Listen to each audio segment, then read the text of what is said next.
সকলকে জানাই আন্তরিক শুভেচ্ছা ও গভীর শ্রদ্ধা। আজকের এই স্নিগ্ধ বিকেলে আমরা একত্রিত হয়েছি এক বিশেষ অনুভূতির টানে।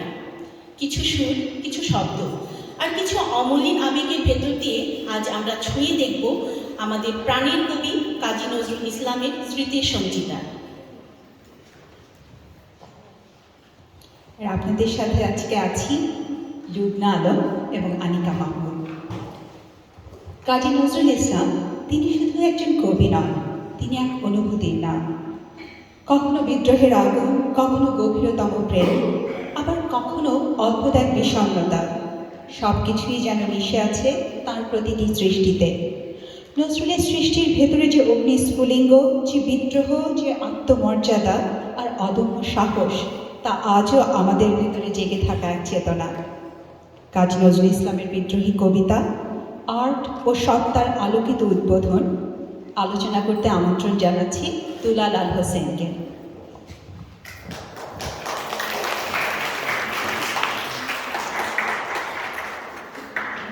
শুভেচ্ছা সবাইকে। আমি শুরু করবার আগে একটা কথা বলি, সেটা হচ্ছে যে ধ্বনি প্রতিধ্বনি মিলে এক ধরনের গোলযোগ তৈরি হচ্ছে পেছনের দিকে। তার মধ্যে যদি আবার দর্শকরা কথা বলেন, সব মিলিয়ে একটা খিচুড়ি হয়ে যাবে। আমি কাজী নজরুল ইসলামের বিদ্রোহী কবিতা এবং সেই কবিতায় আর্ট এবং সত্তার আলোকিত উদ্বোধন নিয়ে দুটো কথা বল। প্রথমেই যেটা বলবার সেটা হচ্ছে যে আমার সামনে সমবেত গুণীজনরা বসে আছেন। আমি এতটাই ক্ষুদ্র, 5 ফুট 6 ইঞ্চি মাত্র। তো আমার সেই স্পর্ধা নেই কাউকে বোঝানোর। আমি নজরুলকে আমার ব্যক্তিগত পঠন পাঠন থেকে যতটুকু বুঝেছি আমি কিছু বলব। এই শুরু করছি।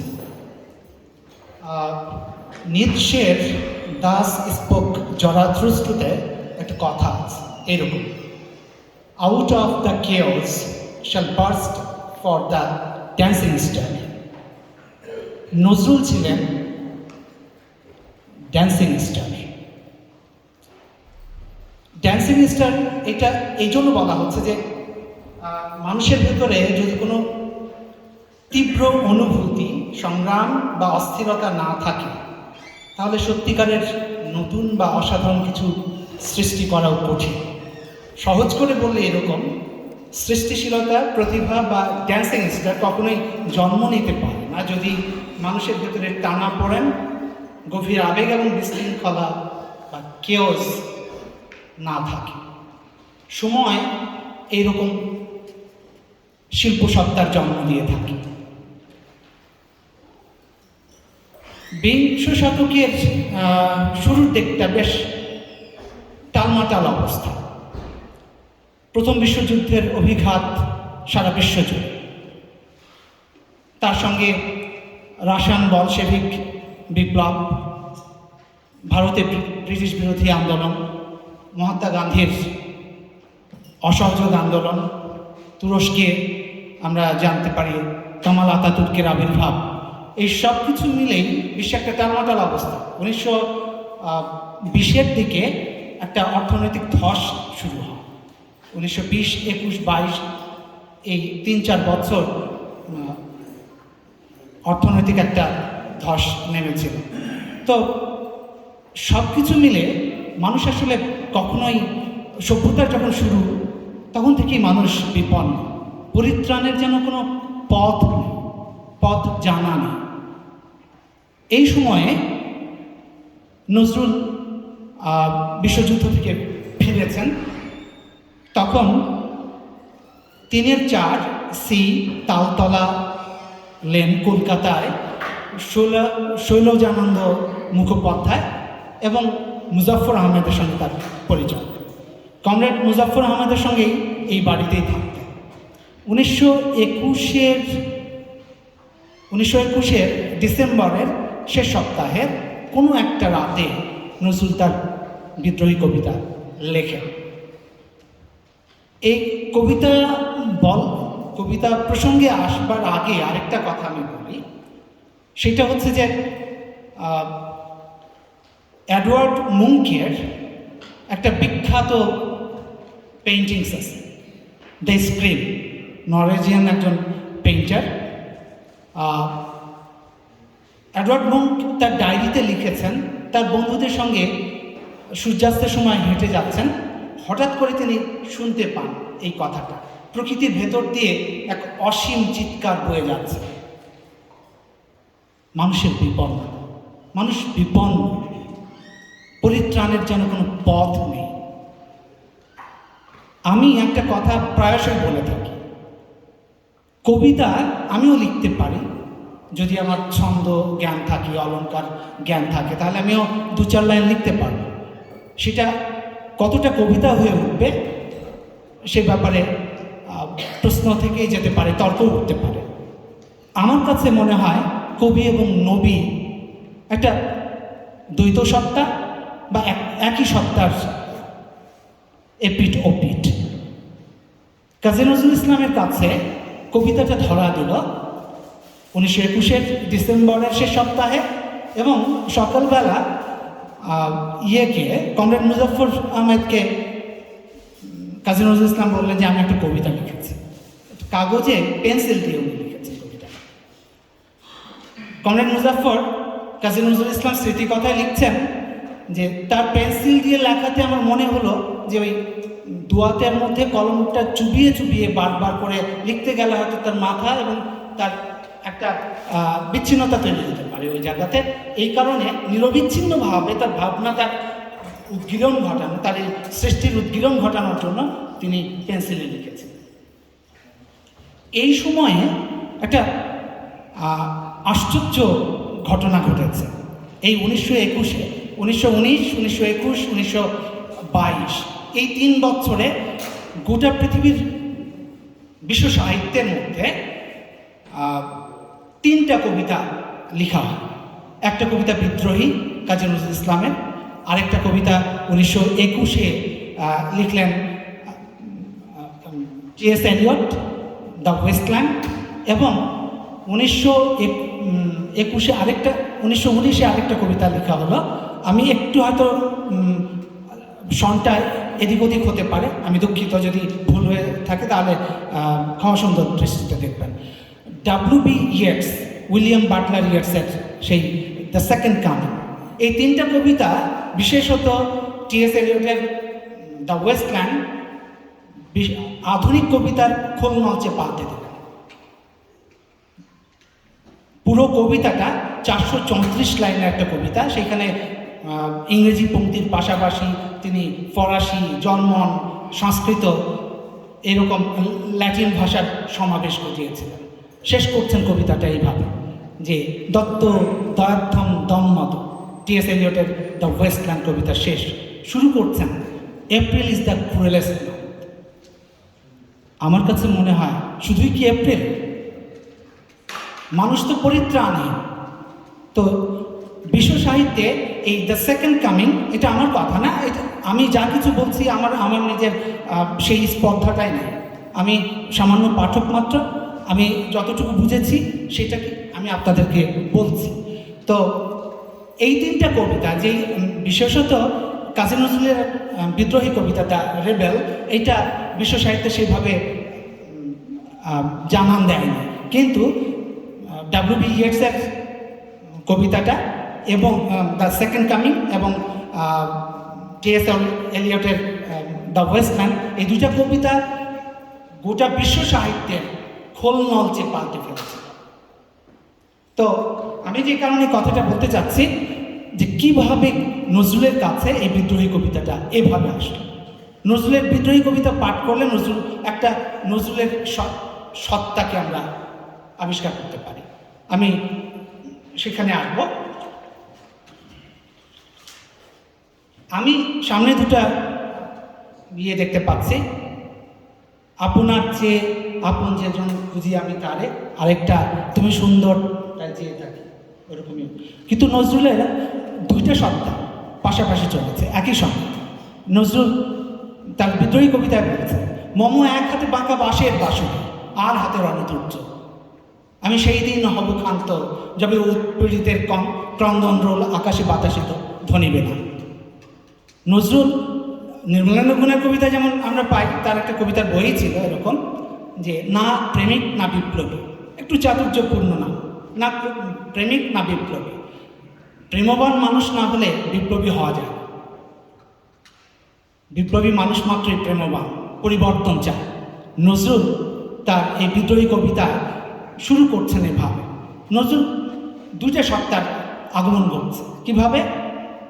আমি ওখানে, যেহেতু আমি মুসলিম পরিবার থেকে আসা, তো একটু শুনতে মনে হবে যে ওইভাবে মুসলমানদের দিকে একটু ঠেলে ঠেলে নিয়ে যাচ্ছে।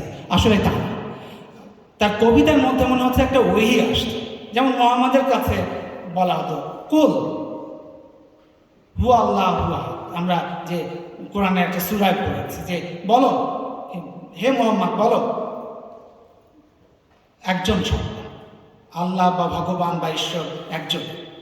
তো আমরা বিদ্রোহী কবিতায় দেখতে পাচ্ছি নজরুল বলছেন বলো বীর, এবং নজরুল প্রথমেই ভেঙে ফেলছেন কবিতার নিয়ম। একটা অপূর্ণ পর্ব দিয়ে শুরু করলেন, বলো বীর, এইভাবে শুরু করলেন। কি বলবে? বলো উন্নত মমসী। কেন উন্নত মমসী?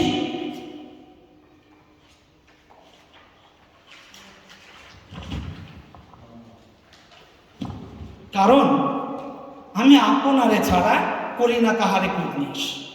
আমি সহসা আমারে চিনেছি, আমার খুলিয়া গিয়াছে সব মাত। জগদীশ্বর ঈশ্বর আমি, পুরুষোত্তম সত্য। আমি শুনতে পাচ্ছি নজরুলের বিদ্রোহী কবিতার মধ্যে আনাল হক, সেই মনসুর হাল্লাস, যিনি নিজেকে বললেন I am the truth, I am god. আসলে আমি বেশি দীর্ঘায়িত করবো না, খুব তাড়াতাড়ি আমি ছেড়ে দেব।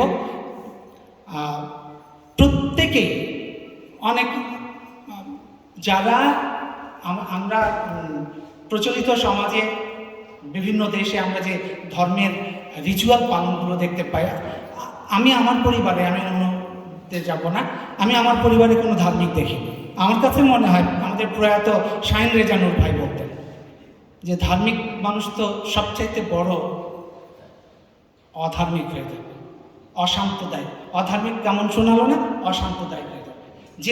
যে সত্যিকার অর্থেই ধার্মিক হয়ে গেল, অর্থাৎ উনি সহজ করে বোঝাতেন এইভাবে, এই ভ্যাঙ্কুভারের স্কাই স্ক্র্যাপারে উঠলে দেখা যাবে সবচাইতে উঁচু ভবনে উঠলে আমি 4-5টা সমান দেখতে পাই। তো যে কোনো একটা ধর্ম নিয়ে, আমি হিন্দু, বৌদ্ধ, খ্রিস্টান, যে কোনো একটা ধর্ম নিয়ে যদি আমি ধার্মিক হতে পারি, আমার কাছে আসলে কোনো কিছুই থাকবে না। আমি তখন জগদীশ্বর, আমি ঈশ্বর, আনালা, এইরকম ব্যাপারটা। এইটা নিয়ে অনেক তর্ক করা যাবে, তর্ক করার দিন আছে। নজরুল, রবীন্দ্রনাথের তখন সর্বগ্রাসী একটা অবস্থা। বাংলা সাহিত্যে আমি আরেকটা কথা বলি, সেটা হচ্ছে যে কেনিয়ার একজন অধ্যাপক এবং চিন্তক গুগি ওয়া থিওঙ্গ, গত 2 বছর আগে মারা গেলেন ভদ্রলোক। ওনার, আমাদের দিকে তাকালে বোঝা যায় যে আমরা কি পরিমাণে উপনিবেশিত আমাদের মন। আমাদের এই মনকে প্রথমে উপনিবেশিত করতে না পারলে আমাদের কোনো মুক্তি নেই। অর্থাৎ নগুগি ওয়া থিওঙ্গ তার বই ডিকলোনাইজিং দ্য মাইন্ডে বলছেন, আমার মনকে যদি আমি উপনিবেশিত করতে না পারি, তাহলে সেখান থেকে কোনোভাবেই আমি আমার মুক্তি আশা করতে পারি না। সাম্রাজ্যবাদ এবং পুঁজিবাদ আমার ঘাড় মটকে খাবে। তো নজরুল তার পুরো কবিতাটায় সব কিছুকে, প্রচলিত প্রতিষ্ঠানকে অস্বীকার করলেন। চারিদিকে তখন রবীন্দ্রনাথের সর্বগ্রাসী একটা প্রভাব, নেতিবাচক অর্থে।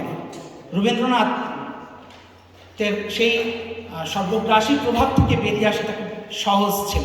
রবীন্দ্রনাথ মাত্রাবৃত্ত ছন্দে, স্বরবৃত্ত ছন্দে এবং অক্ষরবৃত্ত ছন্দে তার পুরো রচনাগুলি লিখে গেছেন। তার কবিতাগুলোতে তার একেবারে উজ্জ্বল উপস্থিতি।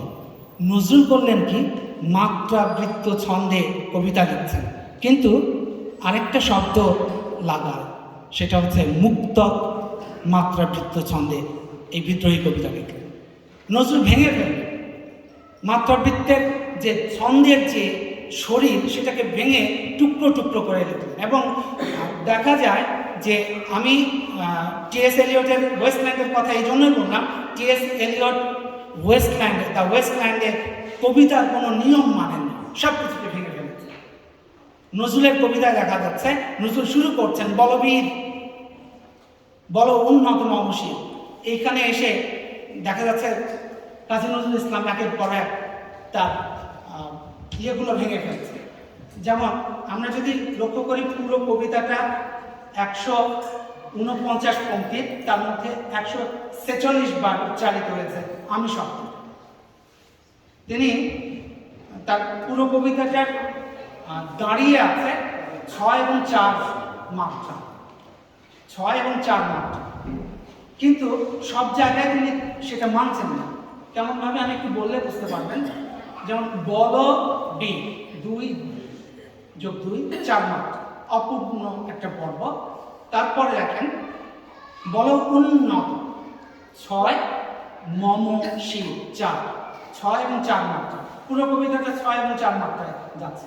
ফিং দিয়া দি 6, ফিং দিয়া দি 6, তারপরে 3 দো 4 মাত্রা, এই 6 এবং 4 মাত্রা। তার মানে পুরো কবিতাটা সেইভাবেই যাওয়া। কিন্তু আমরা দেখতে পাচ্ছি কোথাও যে তিনি সেই নিয়ম মানছেন। দেখা যাচ্ছে 2 6 4, আবার 2 6 6 4। কিভাবে? আমি যুবরাজ মম, আমি 2 যুবরাজ মম রাজবেশ নাম গৈরী, আমি 2 আপনারে ছাড়া 6 করি না তাহারে 6 পূর্ণেশ। তো এইভাবে নজরুল তার কবিতাটা লিখেছেন। যাই হোক, অনেক কিছু বলবার ছিল, আমি শেষ করতে পারছি না, আমাকে সময় স্বল্পতার কারণে ছেড়ে দিতে হবে। নজরুলের এই কবিতা প্রসঙ্গে একটা কথা বলি। নজরুল খুব কিছু কিছু মানুষ থাকে, এই শিল্পসত্তা অনেক নিগৃহীত হয়েছেন সেই সময়। শনিবারের চিঠি এই সংগঠনটা দাঁড়িয়েছিল শুধু নজরুল বিরোধিতার কারণে। সজনীকান্ত লিখছেন, আমি ব্যাং, আমি সাপ, আমি ব্যাংকে গিলিয়া খাই, এরকম প্যারোডি করে কবিতা লিখেছেন। আমাকে থামিয়ে দেওয়া হয়েছে, আমি আর বলতে পারছি না। হ্যাঁ, অনেক কিছু বলবার ছিল। যাই হোক, আমি শেষ করছি।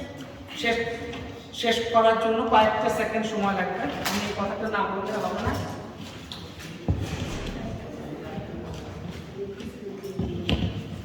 এই যে আয়োজন, মানুষের কোনো পরিত্রাণ নেই আমি বললাম, সেটা দিয়েই শেষ করবো। চিন্ময় গুণের একটা কথা দিয়ে আমি শেষ করব।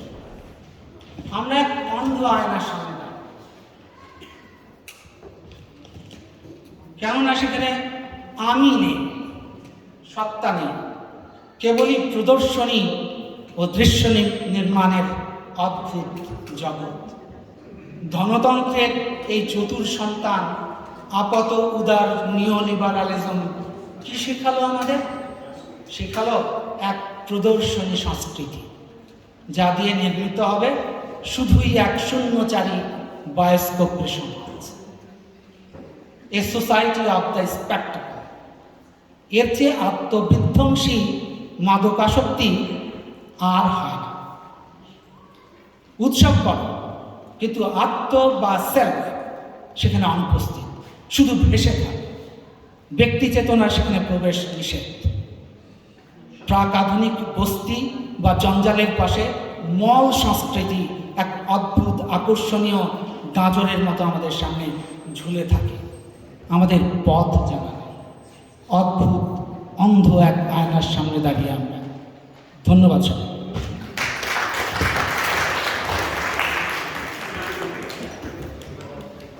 অনেক অনেক ধন্যবাদ দুলাল ভাই।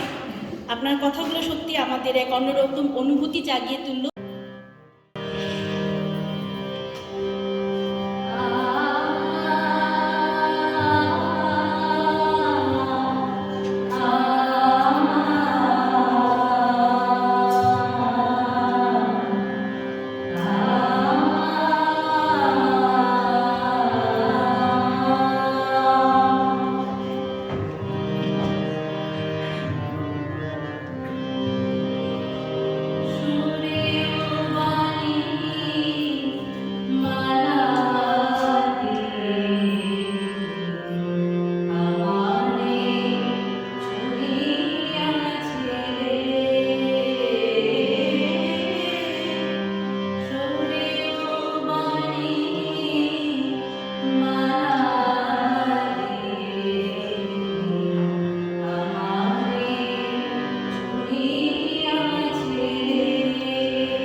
এবার মঞ্চে আমন্ত্রণ জানাচ্ছি শাহানা আক্তার মহুয়াকে।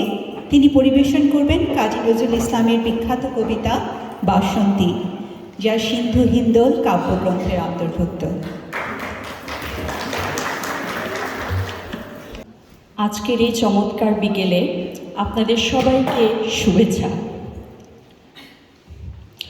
কাজী নজরুল ইসলাম তিনি বিদ্রোহের কবি, একই সাথে উদ্দাম প্রেমের কবি। তার প্রত্যেকটা কবিতায় যেন ঝর্ণা ধারার মতো তা প্রবাহিত হয়েছে। আমি আবৃত্তি করছি বাসন্তী কবিতাটি। কুহেলির দোলায় চড়ে এলো এই কে এলো রে, মকরের কেতো নড়ে শিমুলের হিঙ্গুল বনে, পলাশের গেলাস দোলা কাননের রং মহলা, ডালিমের ডাল উতলা লালিমার আলিঙ্গনে, না যেতে শীত কুহেলি ফাগুনের ফুল সেহেলি, এলো কি রক্ত চেলি করেছে বন উজালা, ভুলালি মন ভুলালি ওলো শ্যাম দুলালি, তমালে ঢাল্লি লালি নীলিমায় লাল দেয়ালা, ওলো ব্যস্ত বাগিস মাধবের নকল নবিশ, মধুরাত নাই হতে ইস মাধবীর কুঞ্জে হাজির, বলিও মদন মোহন নাচেতে শীতের কাপন, এলে যে থালায় এখন ভরিনি কুমকুমাবির, হারারা হরির গীতে হারারা হরির গীতে মাতিনি আজ শীতে, অধরের পিচকিরিতে পুরিনি পানের হিঙ্গুল, গাহেনি কোয়েল সখী মরল গরল ভখি, এখনই শ্যাম এলো কি আসেনি অশোক শিমুল,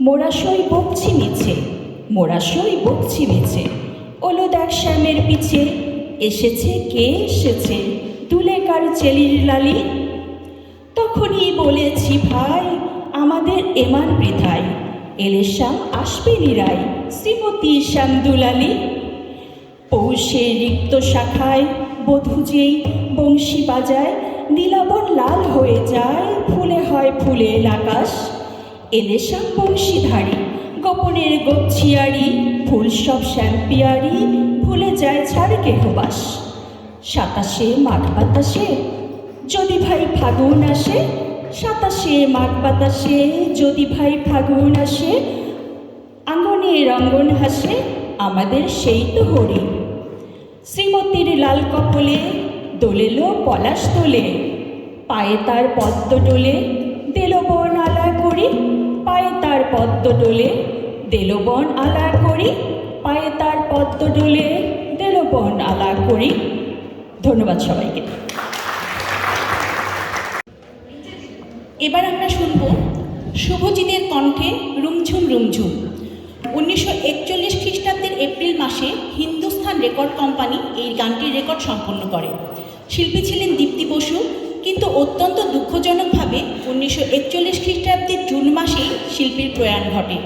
ফলে এই রেকর্ডটি আর চূড়ান্তভাবে প্রকাশিত হতে পারেনি, যেন একটি অসম্পূর্ণ সুর হয়েই থেকে গেছে।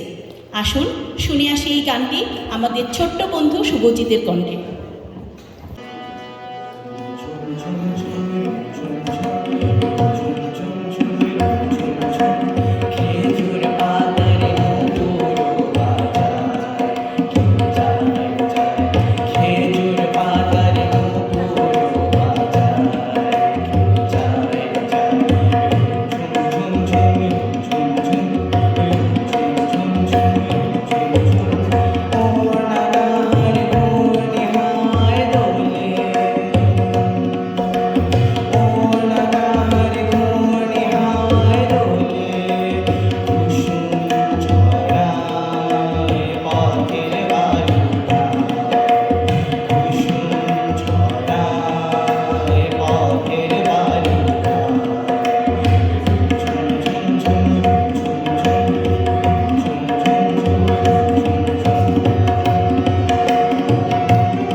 পুরিলে নতুন খোঁপায় ঝুমকো জবার ফুল।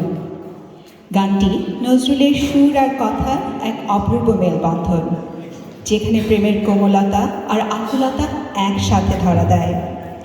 বেহাগ খাম্বাজ রাগে রচিত এই গানটি প্রথম প্রকাশিত হয় 1934 সালে মোহাম্মদী পত্রিকার আষাঢ় সংখ্যায়। আসুন এই সুন্দর গানটি শুনি রুমানা ইয়াসমিনের কণ্ঠে। তুমি নাই পুরিলে নতুন খোপায় ঝুমকো জবার ফুল। তুমি নাই পুরিলে নতুন খোপায় ঝুমকো জবার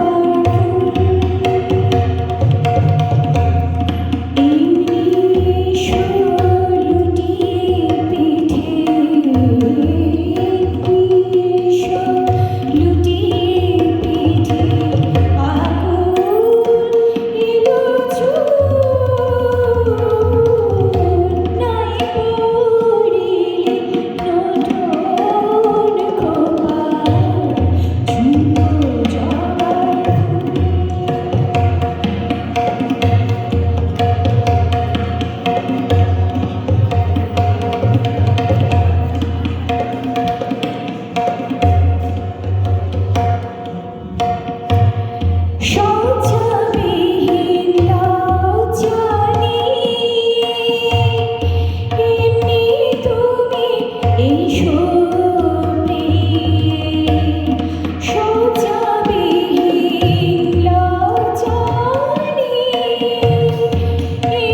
ভূষণ পুরি নাই বাদে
নজরুলের চিঠি, যেখানে তার ব্যক্তিগত অনুভব, ভাবনা আর অন্তরের কথা আমাদের সামনে ধরা দেয়। এই চিঠিটি লেখা হয়েছিল মোতাহার হোসেনের উদ্দেশ্যে 15 জুলিয়াটোলা স্ট্রিট, কলকাতা থেকে। আমি আমন্ত্রণ জানাচ্ছি আনিকাকে, তিনি পাঠ করবেন কাজী নজরুল ইসলামের সেই বিখ্যাত চিঠিটি। ধন্যবাদ লুবনা, আমি আমন্ত্রিত হয়েই আছি মঞ্চে। ফজিলাতুন্নেসা জোহা ছিলেন ঢাকা বিশ্ববিদ্যালয়ের প্রথম মুসলিম ছাত্রী। 1928 সালে কাজী নজরুল ইসলামের সাথে ফজিলাতুন্নেসার পরিচয় হয়। কাজী মোতাহার হোসেন চৌধুরীর মাধ্যমে ফজিলাতুন্নেসা জানতে পেরেছিলেন নজরুল হাত দেখে ভাগ্য গণনা করতে পারেন, সেই সূত্রে পরিচয়ের রাতে নজরুল ফজিলাতুন্নেসাকে প্রেম নিবেদন করে বসেন এবং প্রত্যাখ্যাত হন। প্রেমে ব্যর্থ নজরুল ফজিলাতুন্নেসাকে নিবেদন করেন একাধিক কবিতা। ব্যর্থ প্রেমিকের ভগ্ন হৃদয়ে চিঠি লেখেন প্রিয় বন্ধু মোতাহার হোসেন চৌধুরী মতিহারকে। সেই চিঠিটি আপনাদেরকে এখন আমি শোনাচ্ছি।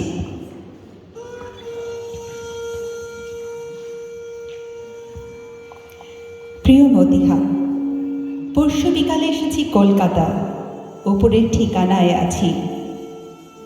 বন্ধু, তুমি আমার চোখের জলের মতিহার, বাদল রাতের বুকের বন্ধু। ছোটবেলা থেকে পথে পথে মানুষ আমি, যে স্নেহে প্রেমে বুক ভরে ওঠে কানায় কানায়, কখনো পাইনি তেমন স্নেহ প্রেম। যেদিন এই নিষ্ঠুর পৃথিবীর আর সবাই আমায় ভুলে যাবে, সেদিন অন্তত তোমার বুক বিঁধে উঠবে। মৃত্যুকে আজ আমার এত মনে হচ্ছে, ওকে আমার আজ সবচেয়ে সুন্দর মনে হচ্ছে। মনে হচ্ছে জীবনে যে আমায় ফিরিয়ে দিলে, মরলে সে আমায় বরণ করে নেবে। আমার জীবনের সবচেয়ে করুণ পাতাটির লেখা তোমার কাছে লিখে গেলাম। আকাশের সবচেয়ে যে দূরের তারাটির দীপ্তি চোখের জল্পনার মতো ঝিলমিল করবে, মনে করো সেই তারাটি আমি। আমার নামেই তার নামকরণ করো। তুমি হয়তো অবাক হবে, আমি আকাশের প্রায় সব তারাগুলোকে এখন চিনি। তাদের সত্যিকারের নাম জানি নে, কিন্তু তাদের প্রত্যেকের নামকরণ করেছি আমি আমার নিজের মতো করে। জেলের ভিতর যখন ছিলাম, গরমে ঘুম হতো না। সারা রাত জেগে কেবল তারার উদয়াস্ত দেখতাম। তাদের গতিপথে আমার চোখের জল বুলিয়ে দিয়ে বলতাম, বন্ধু, ওগো আমার নাম না জানা বন্ধু, আমার এই চোখের জলের বিচ্ছিরি পথটা ধরে তুমি চলে যাও অস্ত পারের পানে। আমি শুধু চুপটি করে দেখি। যেদিন আমি ওই দূরের দেশের তারার দেশে চলে যাব, সেদিন তাকে বলো এই চিঠি রেখে সে যেন দুমটা চোখের অশ্রুর দর্পণ দেয় শুধু আমার নামে। হয়তো আমি সেদিন খুশিতে উল্কা ফুল হয়ে তার নতুন খোঁপায় ঝরে পড়ব। তাকে বলো বন্ধু, তার কাছে আমার চাওয়ার কিছুই নেই। আমি পেয়েছি, তাকে পেয়েছি আমার বুকের রক্তে, চোখের জলে। আমি তার উদ্দেশ্যে আমার শান্ত স্নিগ্ধ অন্তরের পরিপূর্ণ চিত্তে একটি সশ্রদ্ধ নমস্কার রেখে গেলাম। আমি যেন শুনতে পাই সে আমায় সর্বান্তকরণে ক্ষমা করেছে। ফুলের কাঁটা ভুলে গিয়ে তার ঊর্ধ্বে ফুলের গন্ধই যেন সে মনে রাখে। আজকাল কেবলই স্বপ্নে মৃত্যুশয্যায় কিডসকে দেখছি, তার পাশে দাঁড়িয়ে প্রেয়সী ফ্যানি ব্রাউন পাথরের মতো। ভালোবাসা নাও হে বন্ধু, ইতি তোমার নজরুল।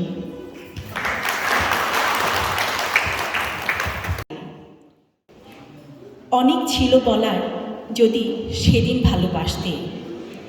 পথ ছিল গো চলার, যদি দুদিন আগে আসতে।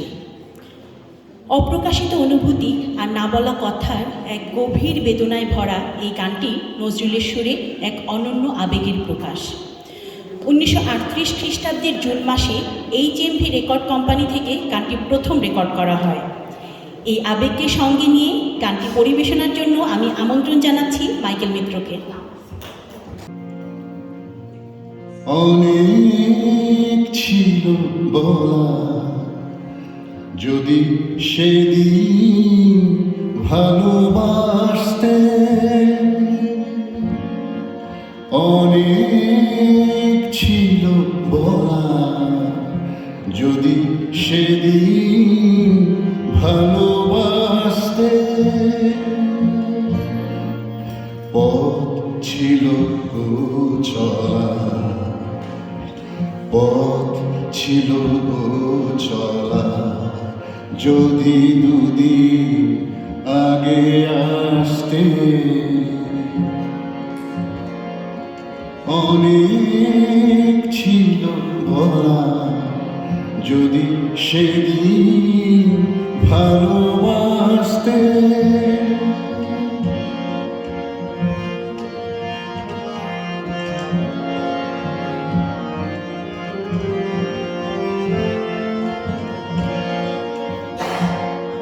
আজকে মরণ সাগর স্রোতে চলেছি দূর পারের পথে।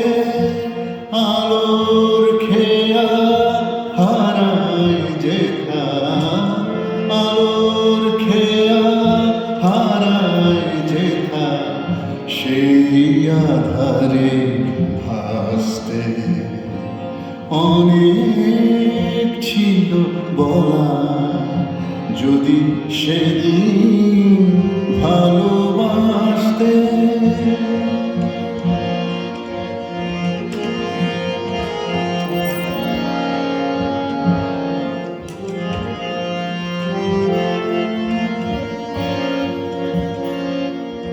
গহীন রাতে ডাকে আমার, এলে তুমি আজকে।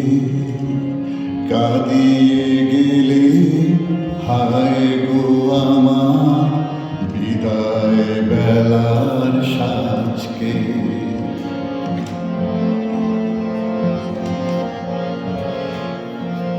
গহীন রাতে ডাকে আমার, এলে তুমি আজকে। কাঁদিয়ে গেলে হায় গো আমার, বিদায় বেলার সাজকে।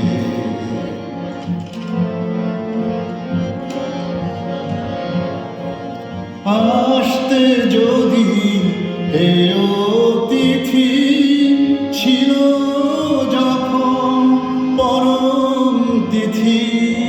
ফুট চাপা সেদিন যদি, ফুট চাপা সেদিন যদি, চৈতালি চাঁদ আসতে। অনেক ছিল বলা, যদি সেদিন ভালোবাসতে। পথ ছিল চলা, পথ ছিল চলা, যদি দুদিন আগে আসতে। অনেক ছিল বলা, যদি সেদিন ভালোবাসতে।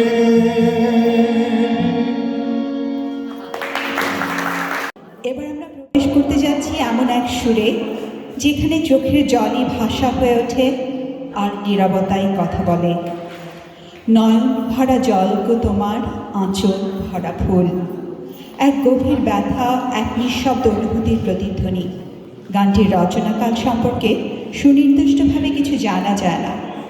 1944 খ্রিস্টাব্দের আগস্ট মাসে কলম্বিয়া রেকর্ড কোম্পানি গানটি প্রথম রেকর্ড প্রকাশ করেছিল। আসুন মর্মস্পর্শী গানটি শুনি ললনা মুখার্জির কণ্ঠে। সাথে আছে আমাদের one and only Shubhamoy Dasgupta.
অভিশাপ একটি বিখ্যাত বিরহ ও প্রেমভিত্তিক কবিতা, যা 1923 সালের সেপ্টেম্বর মাসে প্রকাশিত দোলনচাঁপা কাব্যগ্রন্থের অন্তর্ভুক্ত।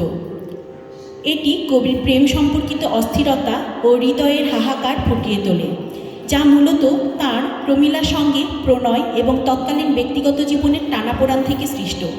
আমি আমন্ত্রণ জানাচ্ছি শ্রীপর্ণাকে, তিনি আবৃত্তি করে শোনাবেন অভিশাপ কবিতাটি।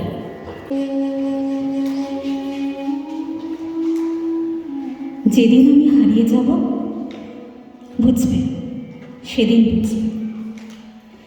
অস্তপারের সন্ধ্যা তারায় আমার খবর বুঝবে, বুঝবে, সেদিন বুঝবে। ছবি আমার বুকে বেঁধে পাগল হয়ে কেঁদে কেঁদে ফিরবে মরু কানন গিরি, সাগর আকাশ বাতাস ছিরি। যেদিন আমায় খুঁজবে বুঝবে, সেদিন বুঝবে। স্বপ্ন ভেঙে নিশুতরাতে জাগবে হঠাৎ চমকে, কাহার যেন চেনা ছোঁয়ায় উঠবে ও বুক চমকে, জাগবে হঠাৎ চমকে। ভাববে বুঝি আমি এসে বৈষ্ণবকের কোলটি ঘেঁষে, ধরতে গিয়ে দেখবে যখন সত্য সত্য মিথ্যা স্বপ্ন। বেদনাতে চোখ বুঝবে, বুঝবে, সেদিন বুঝবে। গাইতে বসে কণ্ঠ ছিঁড়ে আসবে যখন কান্না, সবাই বলবে সেই যে পথিক, তার শেখানো কান্না। আসবে ভেঙে কান্না, পড়বে মনে আমার সোহাগ, কণ্ঠে তোমার কাঁদবে বেহাগ। পড়বে মনে অনেক ফাঁকি, অশ্রুহারা কঠিন আঁখি। ঘন ঘন বুঝবে, বুঝবে, সেদিন বুঝবে। আবার যেদিন শিউলি ফুটে ভরবে তোমার অঙ্গ, তুলতে সে ফুল গাঁথতে মালা, কাঁদবে তোমার অঙ্কন, কাঁদবে কোটির অঙ্কন। শিউলি ঢাকা মোর সমাধি, পড়বে মনে উঠবে কাঁদি। বুকের মালা করবে জ্বালা, চোখের জলে সেদিন বালা। মুখের হাসি খুঁজবে, বুঝবে, সেদিন বুঝবে। আসবে আবার আশীর্বাদ, শিশির ছেঁচা রাত্রি। থাকবে সবাই, থাকবে না এই মরণ পথের যাত্রী। আসবে শিশির রাত্রি, থাকবে পাশে বন্ধু স্বজন, থাকবে পরশনে আমার পরশ আনবে মনে, বিষিয়ে অবুক উঠবে, বুঝবে সেদিন বুঝবে। আসবে আবার শীতের রাতে, আসবে না কো আসে, তোমার সুখে পড়তো বাধা, থাকলে যেজন পাশে, আসবে না কো আসে। পড়বে মনে মোর বাহুতে, মাথা ধুয়ে যেদিন শুতে, মুখ ফিরিয়ে থাকতে ঘৃণায়, সেই স্মৃতিনীত ওই বিছানায় কাটা হয়ে ফুটবে, বুঝবে সেদিন বুঝবে। আবার গাঙে আসবে জোয়ার, দুলবে তরি রঙে, আবার গাঙে আসবে জোয়ার, দুলবে তরি রঙে। সেই তরিতে হয়তো কেহ থাকবে তোমার সঙ্গে, দুলবে তরি রঙে। পড়বে মনে সে কোন রাতে, এক তরিতে ছেদের সাথে, এমনি গাঙে ছিল জোয়ার, নদীর দুহারে এমনি আধার, তেমনি তরি ছুটবে, বুঝবে সেদিন বুঝবে। তোমার সখার আসবে যেদিন, এমনি কারাবন্ধ, আমার মতো কেঁদে কেঁদে হয়তো হবে অন্ধ। সখার কারাবন্ধ, বন্ধু তোমার হামবে হেলা, ভাঙবে তোমার সুখের মেলা, দীর্ঘ বেলা কাটবে না আর, বইতে প্রাণের শান্ত এবার, মরণ সন জুঝবে, বুঝবে একদিন বুঝবে। ফুটবে আবার দোলন চাপা, চৈতি রাতের চাঁদনি, ফুটবে আবার দোলন চাপা, চৈতি রাতের চাঁদনি। আকাশ ছোঁয়া তারায় তারায়, বাজবে আমার কাঁদনি, চৈতি রাতের চাঁদনি। ঋতুর পরে ফিরবে ঋতু, সেদিন হেমন সোহা ভীতু, চাইবে কেঁদে নীল নভোগায়, আমার মতো চোখ ভরে চায় যে তারা, তাই খুঁজবে, বুঝবে সেদিন বুঝবে। আসবে ঝড়, নাচবে তুফান, টুটবে সকল বন্ধন, কাঁপবে কুটির সেদিন ত্রাসের, জাগবে বুঝে ক্রন্দন, টুটবে যাবে বন্ধন। পড়বে মনে নেই সে সাথে, বাঁধতে বুকে দুঃখ রাতে, আপনি গালে যাচবে চুমা, চাইবে আদর, মাংবে ছোঁয়া, আপনি যেচে চুমবে, বুঝবে সেদিন বুঝবে। আমার বুকের যে কাটা ঘা তোমায় ব্যথা হানত, সেই আঘাতেই যাচবে আবার, হয়তো হয়ে শ্রান্ত।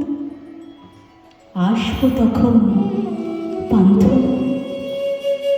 হয়তো তখন আমার কোলে সুহাগ তবে পড়বে জলে, আপনি সেদিন সেদিন কেঁদে চাপবে বুকে, বাহু বেঁধে চরণ চুমে, বুঝবে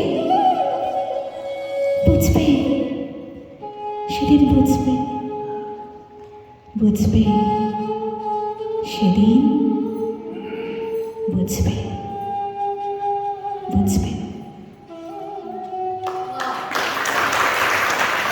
একজন পিতার হৃদয়ের গভীর শোক রূপ নিয়েছে সুরে।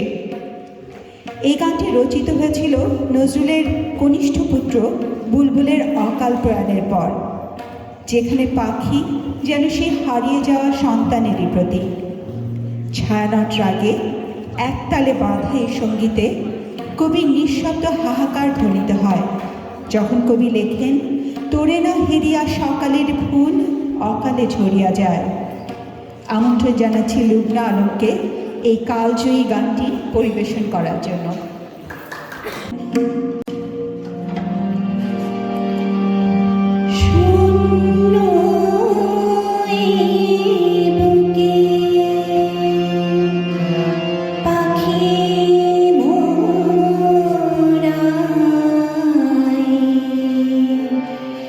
ফিরে আয়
ধন্যবাদ লুবনা আলমকে।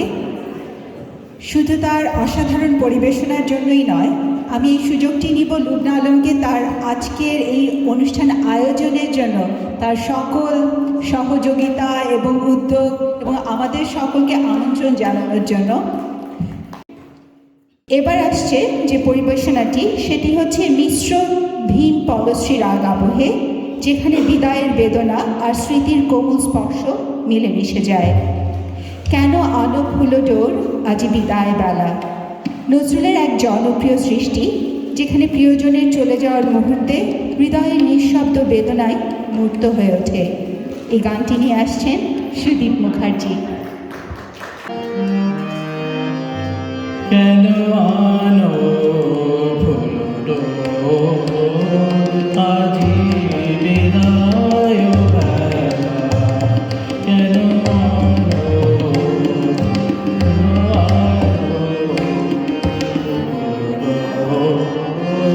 আজি বিদায় বেলা, কেন আনো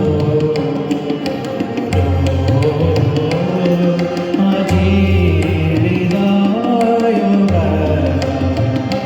মুছো মুছো আখির যদি ভাঙিল বেলা, কেন আনো ফুলো কেন আনো ফুলো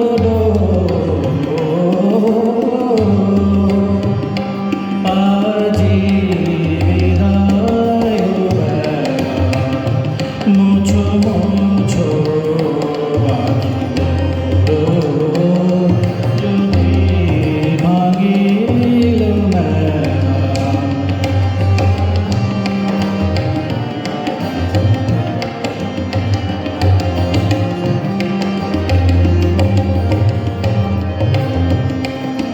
কেন মেঘের স্বপন আলো মরুর চোখে, কেন মেঘের স্বপন আলো মরুর চোখে, ভুলে দিও না যারে দিয়েছ হেলা, ভুলে দিও না যারে দিয়েছ হেলা, কেন আনো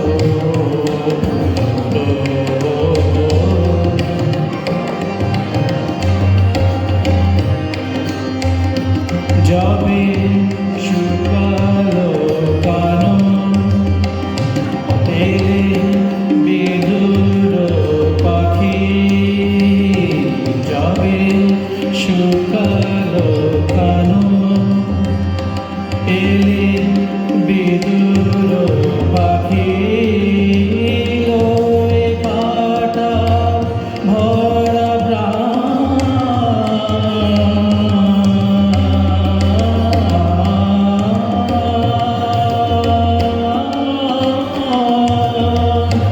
লয়ে কাটা ভরা প্রাণ, কি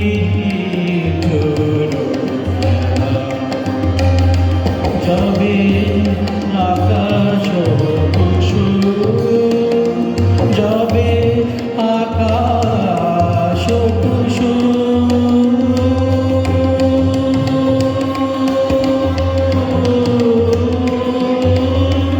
পেলি চোখিতে কবি,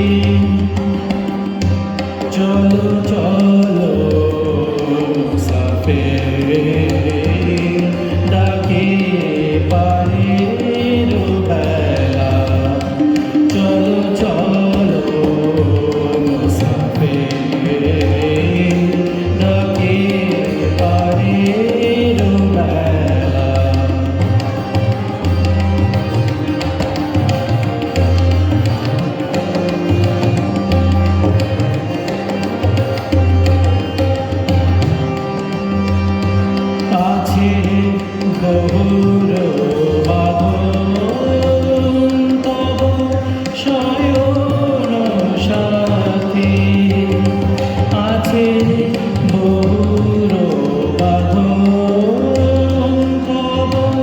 শয়ন সাথী আমি এসেছি একা আমি আছি একেলা আমি এসেছি একা আমি চলি একেলা মুছো মুছো আঁকিলো যদি ভাঙিল মেলা কেন আলো হলো তাকে হৃদয় বেলা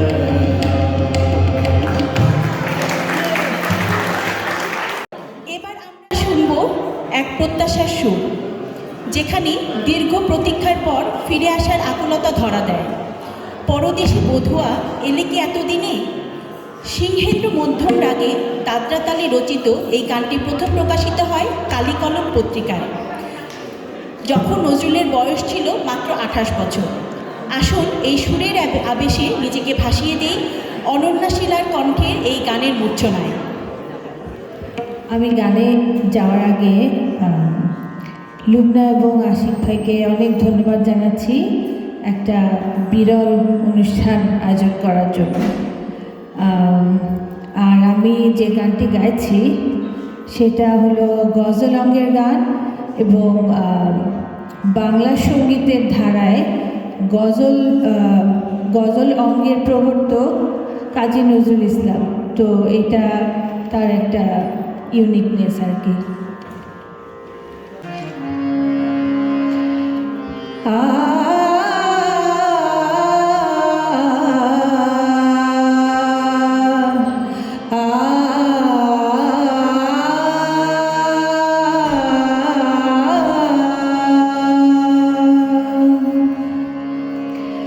পরদেশি বধুয়া পরদেশি বধুয়া এলে কি এত দিনে পরদেশি বধুয়া আসিলে এত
সেই বিরহের গল্প, যেখানে মেঘ হয়ে ওঠে দূরের প্রিয়জনের কাছে পৌঁছানোর একমাত্র মাধ্যম। কবি বলেছেন, পরদেশি মেঘ যাওরে ফিরে, বলিও আমার পরদেশি রে। এই গানে এক বিরহিণী মন ভিনদেশি মেঘকে তার না বলা কথা, অভিমান আর অপেক্ষার বার্তা পৌঁছে দেয়। সিংহেন্দ্র মধ্যম রাগে এবং 16 মাত্রায় বাঁধা সুরে এবার আমরা গানটি শুনব তানিয়ার কণ্ঠে।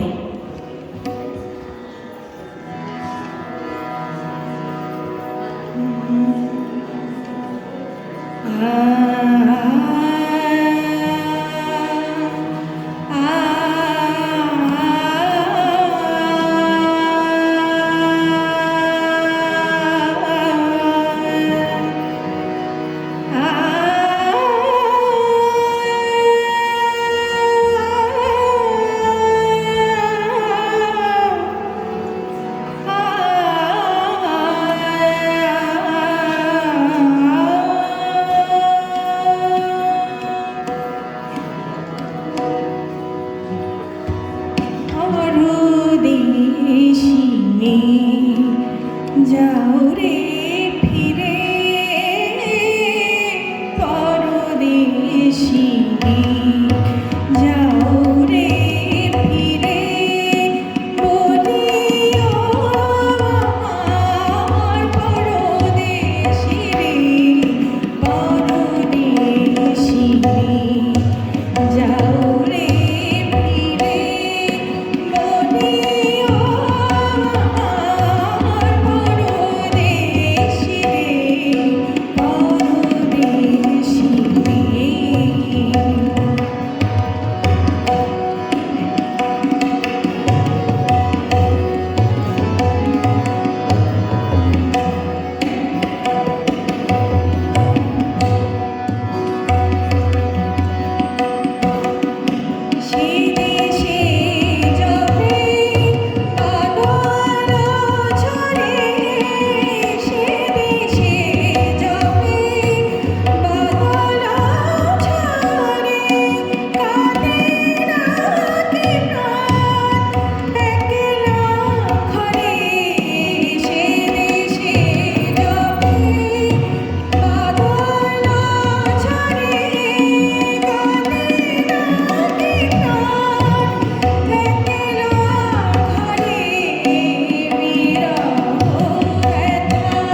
দোলন চাঁপা কাব্যগ্রন্থে অন্তর্ভুক্ত।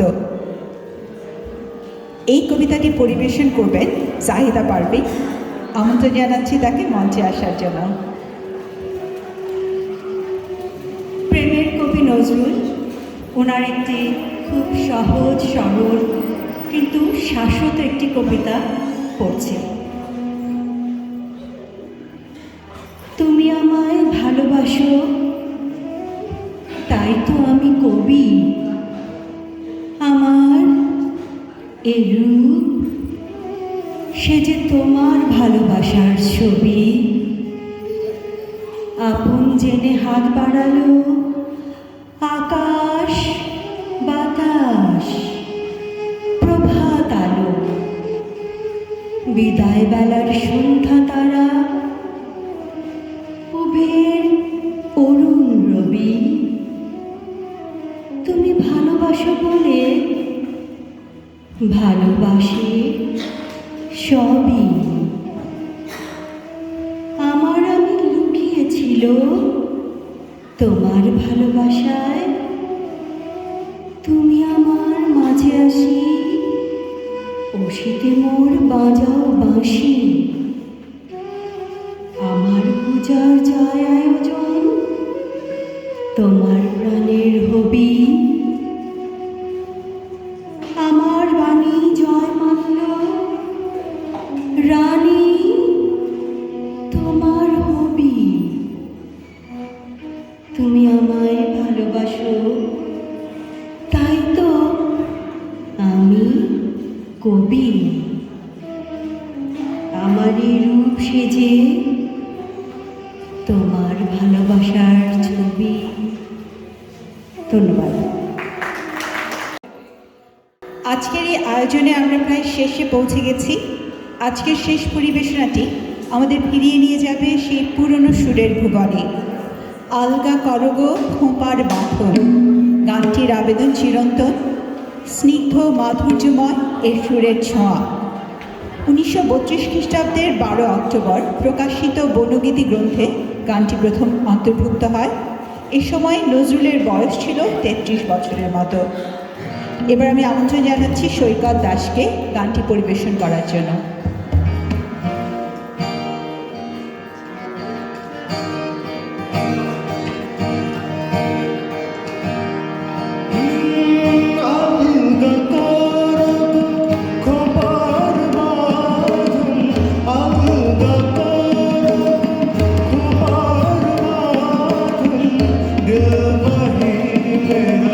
फंस गई दिल वही मेरा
শেষে শুধু একটা কথাই বলবো, এমন কিছু মুহূর্ত থাকে যা শেষ হয়ে গেলেও শেষ হয় না, থেকে যায় আমাদের ভেতরে স্মৃতির মতো, সুরের মতো, অনুভবের মতো। চলুন আমরা সবাই মিলে সেই অনুভূতিটুকু বাঁচিয়ে রাখি স্মৃতির সঞ্চিতায়।